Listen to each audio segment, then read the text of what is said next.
You ever think we bite too hard off of Steve Day? Yeah, but what reasons are you thinking of this?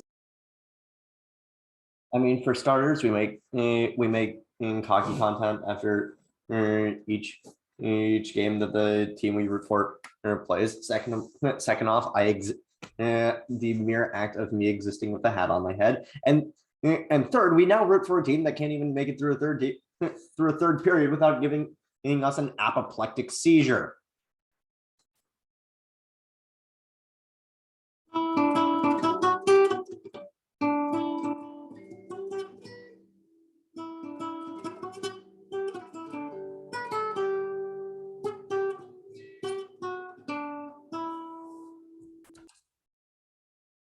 You can comment down below what was sloppier, that rendition of shipping up to Boston or the Bruins in the third period. Fans, that is a 5-3 win against the Montreal Canadiens. Welcome back, denizens, into the den. I am your host, Jocelyn Freeman, with in what was quite possibly one of the most somber games the Bruins have played all season. Sure, there was that game against Florida really early on. I think it had to have been like one of the first games we played all season. But the game where they memorialized is who was it? It was Jimmy Hayes. That was definitely one of the more somber ones of this season. I think, but I think this game takes the cake, because we're not just talking about someone who was I mean, here's the thing: losing someone is very death is always unfortunate. It's inevitable, but it never makes the event any less tragic. And the abilities that someone carried before death, whether one person had them or one person didn't, doesn't make the death any less as tragic. But the loss of Gilles Lafleur was is one that has shocked the hockey world. And I mean, if there were 5 players, I would go back in time to see how to watch play when they did. Lafleur is one of the 5. I think those 5 are in no particular order: Guy Lafleur, Phil Esposito, Wayne Gretzky, Patrick Waugh, and either Mario Lemieux or Teemu Selanne. Those are the 5. Those are the 5. It would probably be a coin flip between Lemieux and Selanne. But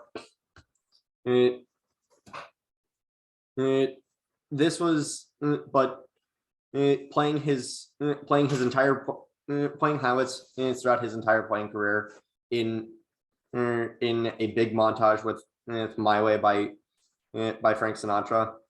First of all, My Way is just, it's such a good and powerful and touching song, and I hate that half the time when I hear the song, the first thing that comes to mind is John Oliver making everyone in America privy to that time that Joe Arpaio, the sheriff of Maricopa County in Arizona, decided to sing it for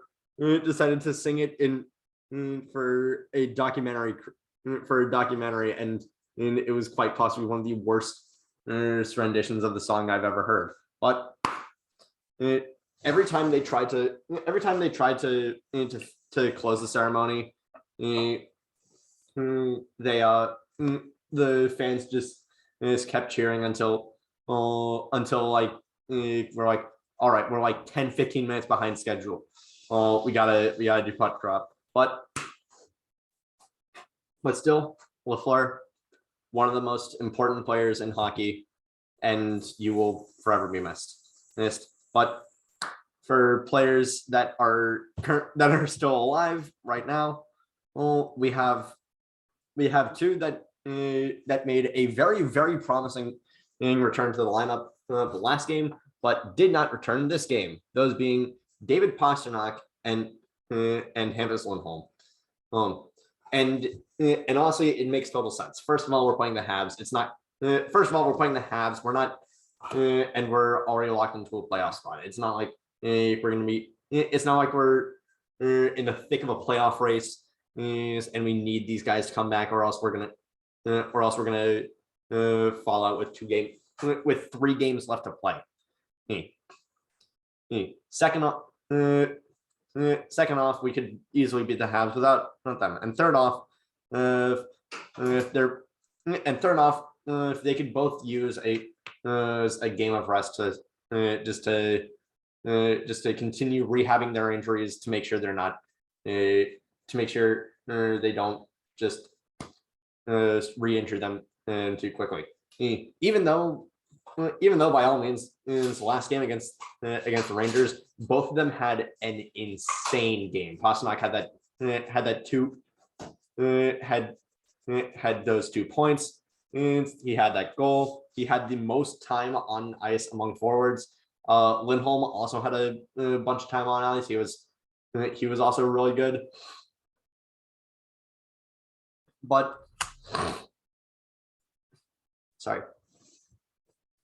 we get to puck drop, and oh yeah, I also forgot to mention last game that with those 2 points, it's Pastrnak that ended up being Pasternak's 500th goal, and the only 2, and he became the 3rd fastest Bruin to reach the mark, behind only Ray Bourque and Bobby Orr.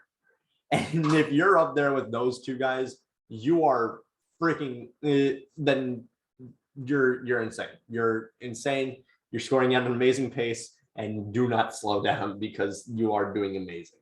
But Bruins, what puck drops, and the Bruins are starting hard. They're starting very, very. They're shoving in the Habs' face. There was a point. There was one portion where McAvoy just pump fakes from the circle, pretty much just getting everybody from him to the net to flinch a little bit, and then he shoots to the far post for DeBrusk, and DeBrusk is on his knees trying to like punch down, trying to tap it in with like the entirety of the stick, but he just couldn't make it. One player I didn't expect to be as good as he was this game, Connor Clifton. And I know we're playing the Habs. We kind of expect our smaller fish to be better than they usually are. But Clifton was actually having a pretty good game, and then Joel Edmondson decides to trip him. Will we break it at 32? No, we don't. This is just getting ridiculous, because not only because we are now at 33 consecutive power plays without a single. We are now at 33 consecutive power plays without a goal, and we are now at 11 consecutive games without a power play goal. And this is the longest that the Bruins have gone without.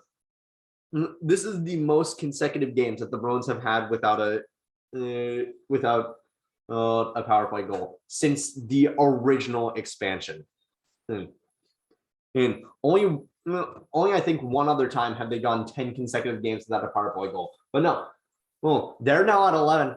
They're now at 11. They're now at 33 consecutive power plays with no goals.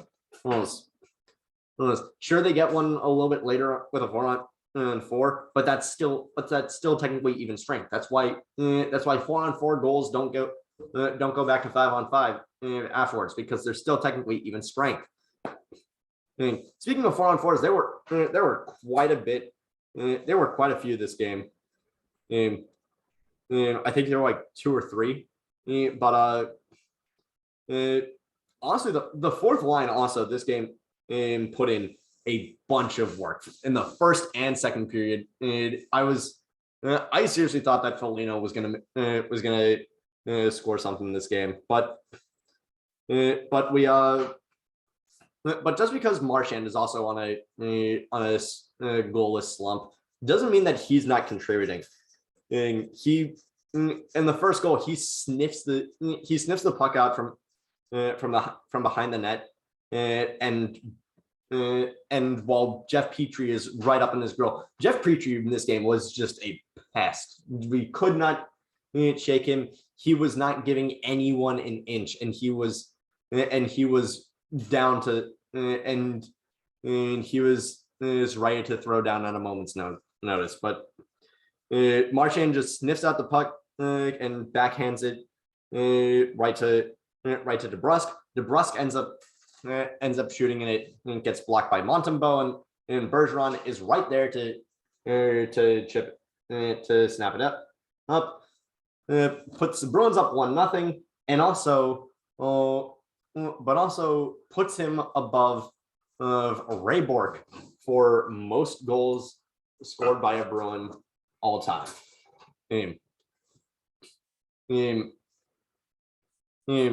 Friggin' and of those top, let's look at those top 5. Johnny Busick, Bobby Orr, Rick Middleton, now Patrice Bergeron, and Ray Bourque.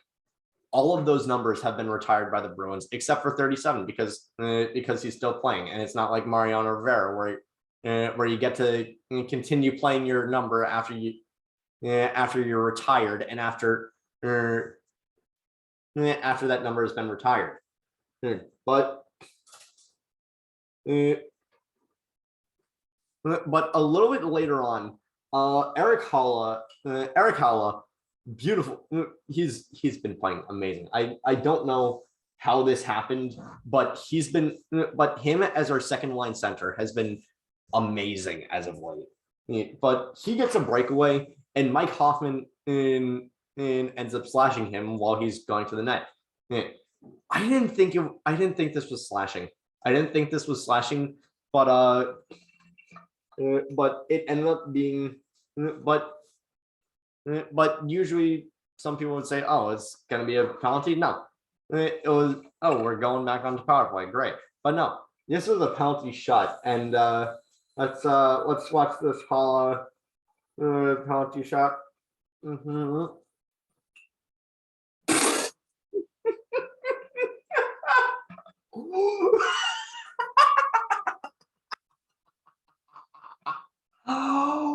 boy.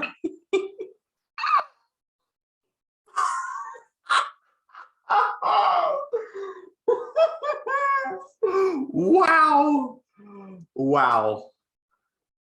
I don't think I've seen someone take a disastrous situation and turn it into something amazing in what as easily as that. Eric Halla,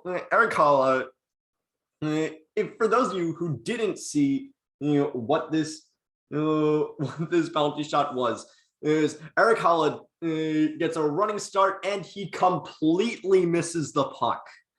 He just goes right past it. Stick doesn't touch it. There's no like loose fibers on the stick tape that get onto the puck. No, absolutely nothing touches the puck.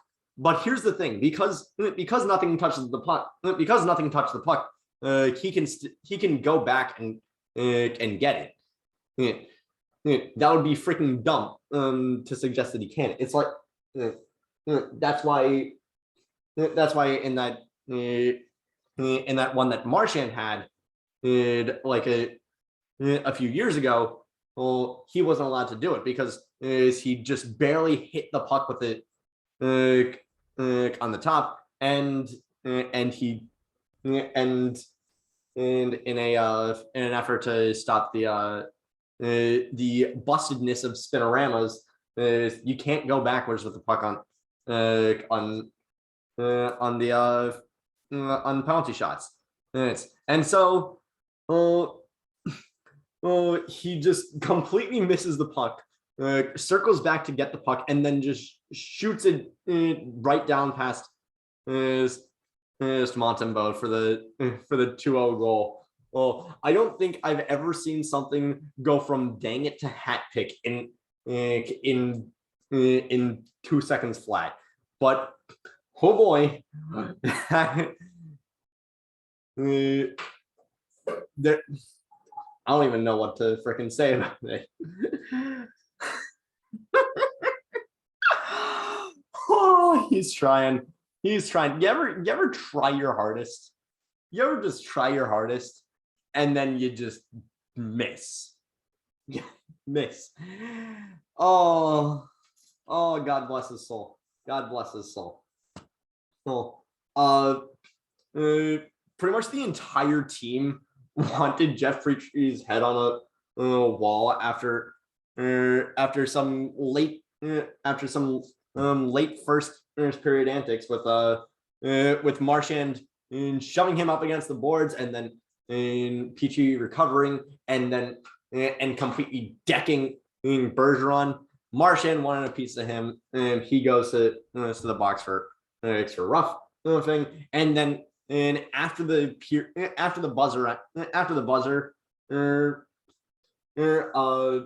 freaking Frederic decides to get on to tussle with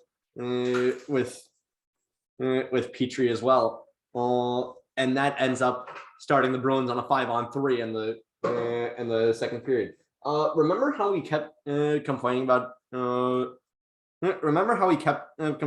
Frederic taking untimely and very costly penalties? Yeah, this was basically that one. Bruins managed to end up completely being fine on the 5-on-3, but when Marchand's penalty ends and Frederic's, we're still left with a 5-on-4 from because of Frederic's bullshit. And Josh Anderson, after Petry shoots from a little bit out, Josh Anderson is there to just scoop up the puck after Swayman kind of overcommits. It's 2-1 and 2-1. We're still up, but it feels bad because the Habs managed to get it in a power play goal. Imagine if we could do that. Imagine if the Bruins could get in a power play goal. Well, but not long afterwards, we get something back. Holla, Tomáš Nosek, absolute workhorse. He's just flying up the ice and is looking for a shot, and ends up getting it like a 2-on-1 with Holla. He passes it right to Holla, and Eric Holla just shoots it on net, and it gets past Montembeault to put the Bruins up 3-1. And if you had told me that before the season started that not only would Holla and Nosek still be on the roster, I honestly thought that at least one of them was going to be just like a quick fix, and when we found someone to do their jobs better, they would probably be gone at the deadline or maybe cut. I don't know. But if you had told me before the season started that we would have a goal by Eric Holla with the assists being from Tomáš Nosek and Connor Clifton, I would have slapped you across the face. Yes.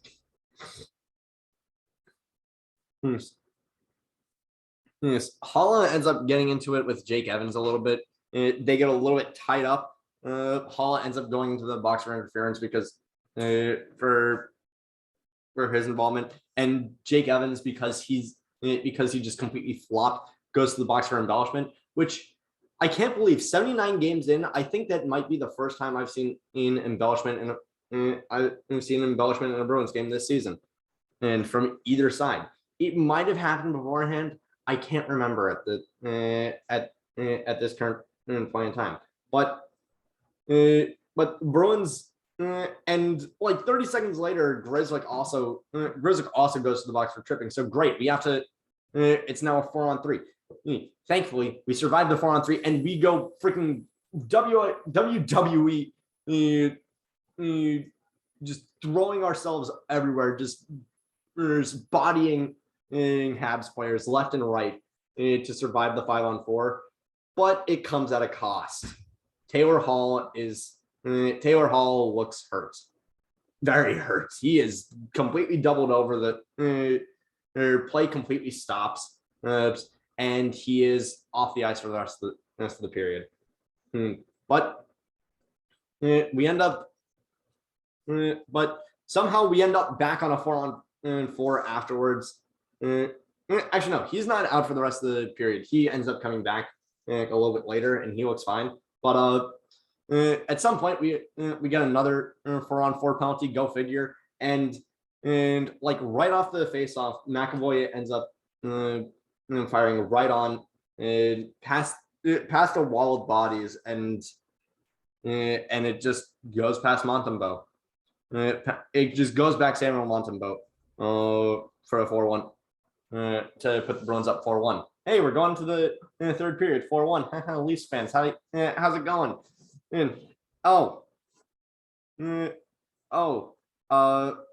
McLaughlin ends up going to the box for delay of game because, which honestly probably shouldn't have been delay of game because it was because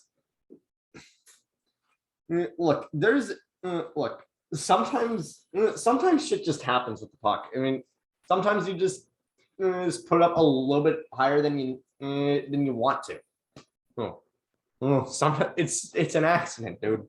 And I get that you gotta punish, you gotta treat everything like it's intentional or some shit like that. But like that was dumb. Well, like great, we're going to the penalty kill. Oh great. Right after the penalties start, literally right off the face-off, Mike Hoffman is on the opposite wing's face-off circle and manages to catch everybody trying to shift back and scores from the top, to put the Habs at 4-2. Oh great! After a line change, the Bruins completely overcommit, and Nick Suzuki is right there in front at wide ass open. Fourth, it's now 4-3. We just pissed away. We just pissed this lead from 3 goals down to 1, and we're not even halfway through the third period. Not much happens afterwards. Until the Ford F-150 final 5. Habs pull Montembeault, and then an icing call puts him right back in net, and they don't take him out again until like a minute left. Or like actually I think it was more like 35 seconds left, but Nosek ends up getting it out to the neutral zone, and he fires it off the boards on the other wing, and Bergeron is right is just strolling along. He's like, oh hey, it's a puck. Like, and with that he sees the empty net and fires it right on to extend the lead to 5-3. Do I think that the Bruins should have played better in this game? Absolutely. Yeah, they should have. They should have played so much better in this game. Do I think that it matters right now? No, not really. It's not only is it 11 o'clock, and I don't really feel like putting in too much effort. Look at me. I'm a YouTuber. Don't put in the effort. Effort is bad. Effort is bad and goes unappreciated. But freaking sorry. But he but one is against the Habs. Putting in effort is kind of out of the question right now. Two, we're locked into a playoff spot. Don't need to go all out against a team that that doesn't deserve it when we're going to when it isn't really gonna change our position anyway. And third is eat my ass. Yes. But next game, it's not going to be so easy. Sure, we're at home, but we're against Florida. We're against the top team in the entire Eastern Conference. And I'm going to be there. I'm going to be there. My buddy Tanner, my dad and my sister have also gotten tickets. I'm going to be there at TD Garden, and we're going to show fuck up, and we are going to win that game. We need to. We need to have. We've won 4 of 5, and we've won 4 of 5, and 4 of those and 3 of those 4 wins have come against legitimate playoff contenders. There's the Penguins. The Penguins and Rangers are like are numbers 2 and 3 in the Metro. They are insane. And in the Blues, the second best team in the entire Western Conference, the only team that's better than them in the West is the freaking Avs. And guess what? We beat the Avs 5-1, and we beat the Avs 5-1 in like a few months ago. And yes, that was a few months ago, but still, we've beaten quality opponents. We can beat Florida. They're tied 1-1 in this series against them. We can do this. We can absolutely win this game. Maybe, especially if Pastrnak is in, if Lindholm is in, we're winning this game. We're not. We can't afford to take a game off here, because if we do, we risk running into troubles with seeding. We may end up getting knocked down to the 8th seed, and we may and that game with Florida may end up being a preview of round 1. I hope it doesn't become a preview of round 1. And as god awful as the Bruins have played against Carolina this season, being outscored 16-1, I would honestly rather we play Carolina. But that is it for tonight's episode of Into the Den. Thank you all so much for watching. Click like if you like, click subscribe if you like. Down below, comment not just whether you think that the Bruins played sloppier than my rendition of shipping up to Boston, but also comment 5 players who you never got to see play because either you didn't see them too often when you were growing up, or they were retired when you were growing up, or like you caught like the very tail end, and everybody talked about, oh, did you see this dude? You should have seen this kid play when he was younger. Comment a few of your favorite guys of that caliber. But that is it for tonight's episode. But that is it. This is Jocelyn Freeman signing off. See you on Tuesday.